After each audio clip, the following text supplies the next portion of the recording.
Impossible n'est pas sénégalais les amis, je suis certain aujourd'hui que les Sénégalais qui se trouvent au pied de la montagne anglaise ne vont pas être là en mode victime, en mode outsider, à voir attendre que les pierres de la défaite leur tombent sur la tête.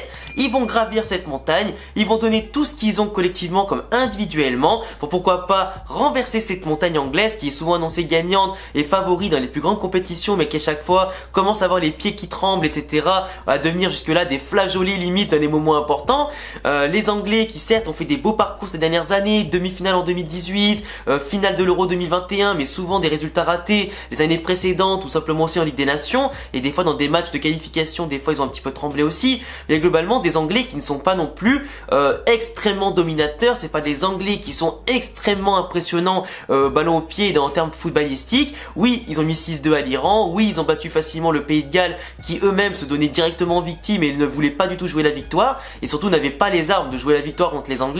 Et de l'autre côté, tu avais quand même les Américains qui ont tenu la dragée haute aux Anglais, qui leur ont montré peut-être aux Sénégalais la voie de remporter la victoire contre les Anglais, comment les faire déjouer, comment pourquoi pas les prendre à la gorge, pour comment surtout les mettre à défaut pour leur marquer un but et ne pas perdre le match, parce que les Anglais, je vous le rappelle, les Anglais, plus le match va durer, plus il va se diriger vers un nul, des prolongations et des tirs au but, plus ils vont trembler. Les Anglais, quand au tir au but, à chaque fois qu'ils y vont, c'est quasiment sûr qu'ils perdent, qu'ils se fassent éliminer. Quand ils vont en prolongation, c'est souvent là où le mental du favori va commencer à pencher en leur défaveur, parce qu'ils se disent putain c'est pas possible, on était censé être favoris, on est meilleur individuellement à chaque poste, à chaque ligne, on est meilleur collectivement, on n'arrive pas à les battre. C'est à ce moment là que tu doutes, que tu fais les mauvais choix, que tu es impatient et que souvent l'expérience même à des moments peut te faire défaut. Parce que en plus les Anglais sont quand même assez jeunes, globalement à certaines lignes, et il y a des joueurs malheureusement qui des fois pourront ne pas assumer ce statut-là, tout comme des vieux joueurs expérimentés qui pourront faillir individuellement par la pression, par la fatigue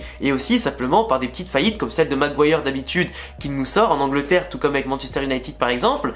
Mais globalement, les Sénégalais, pour moi, même si individuellement comme collectivement sont moins bons que les Anglais, ils nous ont montré une détermination, le fait que même sans des joueurs de classe mondiale comme Sadio Mané, etc., ils ont réussi à être présents en huitième de finale, à sortir d'un groupe avec l'Équateur qui leur imposait de remporter la victoire pour pouvoir passer, qui leur a imposé un défi physique important.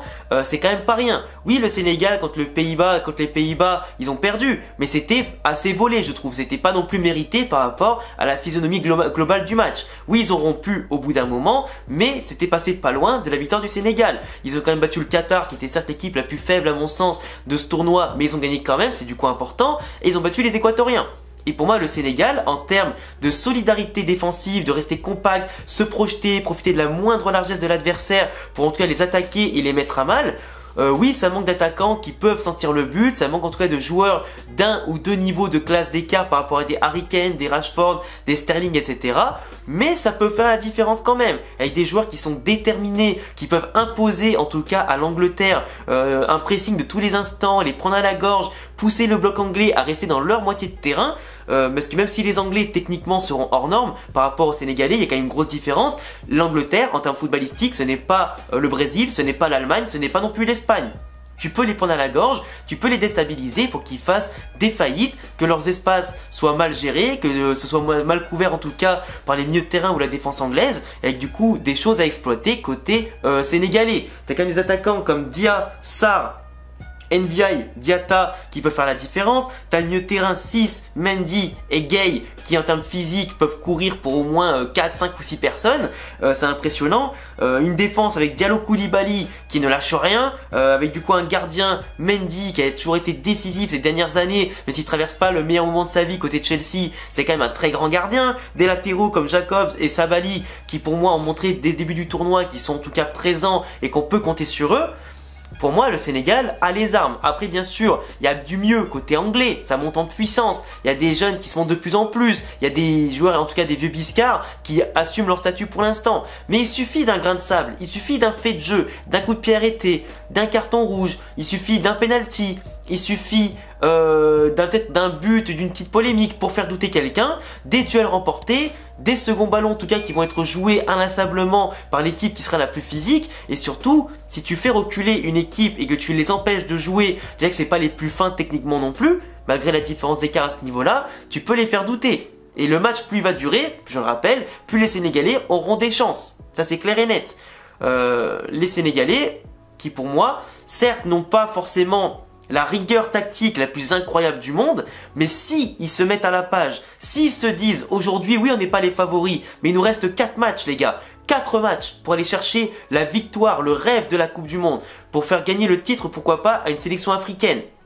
Sélection africaine aujourd'hui qui, comme je le rappelle encore une fois, est démunie de certains joueurs de classe mondiale, mais qui est quand même arrivé en 8e de finale, qui n'a pas volé sa place en 8e de finale. Et pour moi, le Sénégal peut au moins aller en quart de finale. Ils peuvent y aller en quart de finale. Pourquoi pas défier la France en quart de finale, s'ils passent. C'est possible. Et pour moi, ce serait pas volé. Faudra voir comment, bien sûr, ils vont rentrer, avec quelle discipline, quelle rigueur, quelle intensité. Mais pour moi, si tu mets la même que contre l'Équateur, avec la même envie et détermination, tu peux passer l'obstacle anglais. Tu peux passer l'obstacle anglais. Et s'il passe, ce sera pas uniquement à cause d'une disaster class côté anglais, mais ce sera aussi parce que les Sénégalais auront tout donné. Parce qu'il y aura une masterclass de débauche d'énergie qui rendra honneur en tout cas à ce drapeau, à ce maillot et aux joueurs présents sur la pelouse. Il y a tout le peuple aussi qui pousse derrière cette équipe-là, tu vois. Et 4 matchs pour aller au bout, si tu donnes tout, tu peux le faire. À partir des 8e de finale, pour moi, il n'y a plus vraiment de favoris et d'outsiders. Même si après dans la presse, etc., on dit que les Anglais méritent de passer, qu'ils sont outsiders ou je sais pas quoi, enfin qu'ils sont favoris ou je sais pas quoi, en attendant, la pression, elle est plus du côté anglais que sénégalais. Quand tu arrives là, que tu es en 8e, que tu as déjà réussi ta Coupe du Monde dans ta tête, que là, tout ce qui reste, c'est du bonus. Déjà côté mental, t'es largement supérieur parce que t'as l'habitude de faire le dos rond, d'être un peu dominé, d'attaquer derrière et en plus retourner les situations. Par rapport au scénario en plus de la 3e match de poule où tu passes quand même en étant pas qualifié dès le départ, le Sénégal peut jouer sur ça. Le fait de ne pas être favori, c'est un avantage aussi par rapport à la pression, tout ça. Techniquement, je le rappelle, les Anglais sont supérieurs. Physiquement, pour moi, les Sénégalais peuvent être supérieurs, même s'il est vrai que les joueurs de Première Ligue jouent toute l'année avec un rythme énorme côté physique, intensité, etc.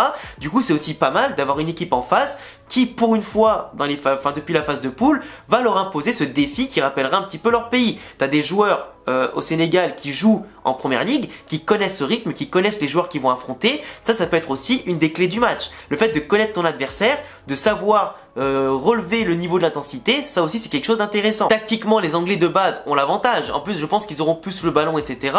Mais globalement, si les Sénégalais jouent bien leur jeu, de rester compact, d'attendre un petit peu pour attendre le bon moment et la faillite individuelle des Anglais, imagine le Sénégal, il mène 1-0. Imagine le Sénégal mène 1-0. On a vu ce que ça donne quand ils se mettent à défendre. On l'a vu ce que ça donne.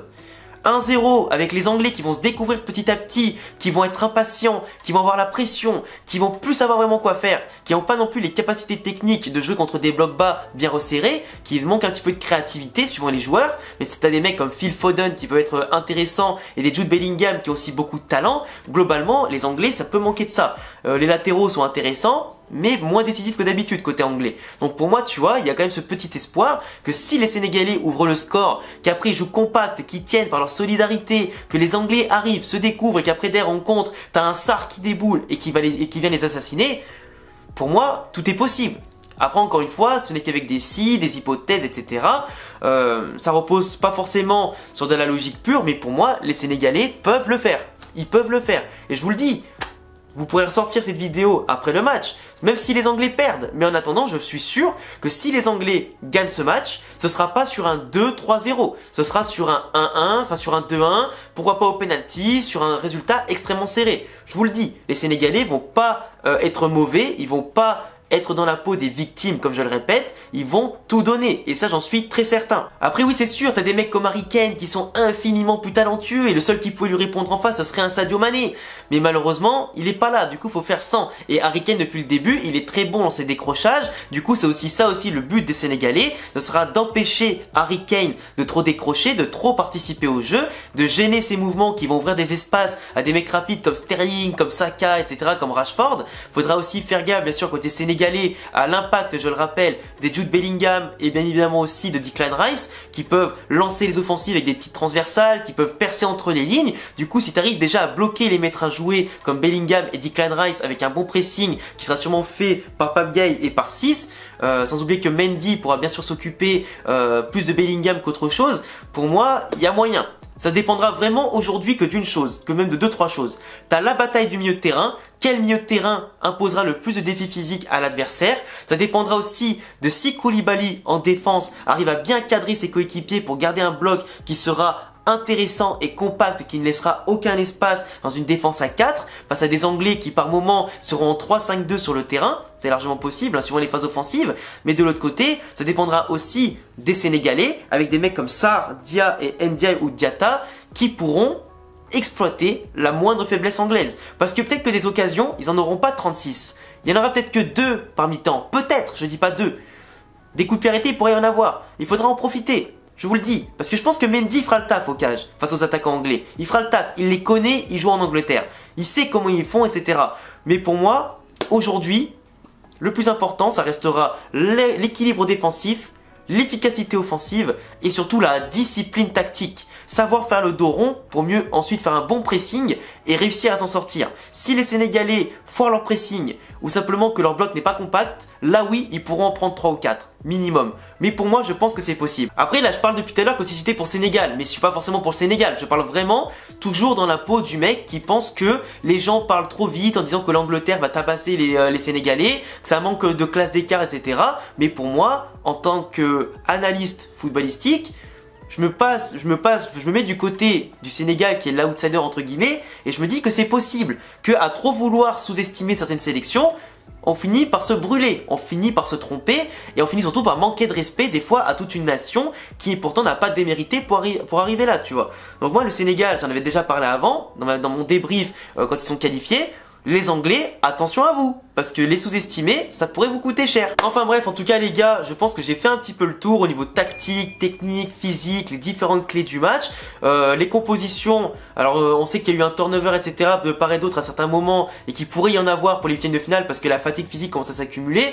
Mais globalement, j'en ai un petit peu parlé.